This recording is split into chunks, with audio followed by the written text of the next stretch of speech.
Days after being sentenced to 8 years in prison for dangerous and impaired driving causing a deadly crash in Wasaga Beach, Jefferson Dance wants to appeal the decision.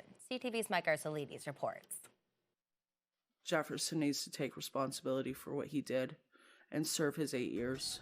Jefferson Dance, the man convicted of crashing his Tesla into the back of Jim Lynn's Nissan Juke April 9, 2022 along Mosley Street, has filed a notice of appeal seeking bail pending a hearing with the Court of Appeal.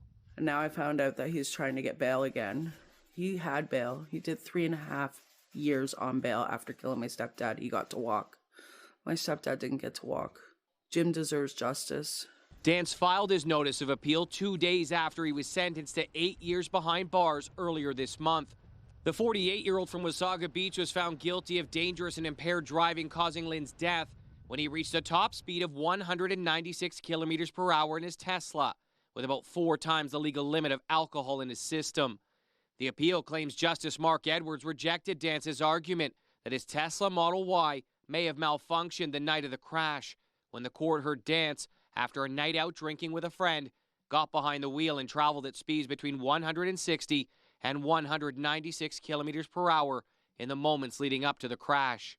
Defense lawyer Robert Gertz told the court there was an ongoing investigation in the U.S. into unanticipated acceleration by the Tesla Model Y. Gertz said Justice Edwards erred in his decision, finding the speeds Dance traveled that night as an aggravating factor in his decision, while not giving appropriate consideration to a letter presented to the court by the defense claiming the Tesla Model Y may have had a defect similar to what was being investigated in the U.S. Lynn's family angry, imploring Dance to take responsibility for his actions. My family has suffered enough. Let it be. Just take your time and respect us. That's all we want. Jim Lynn was 62. The night he died, he was delivering pizzas. The court heard Lynn often drove a shuttle getting people home after a night out drinking. His family wants Dance to stay in prison and serve his sentence for killing Lynn in what Justice Edwards called a senseless and totally avoidable tragedy.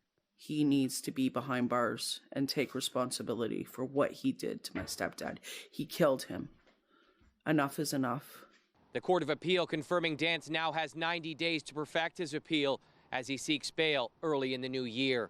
Mike Arcelides, CTV News, Barrie.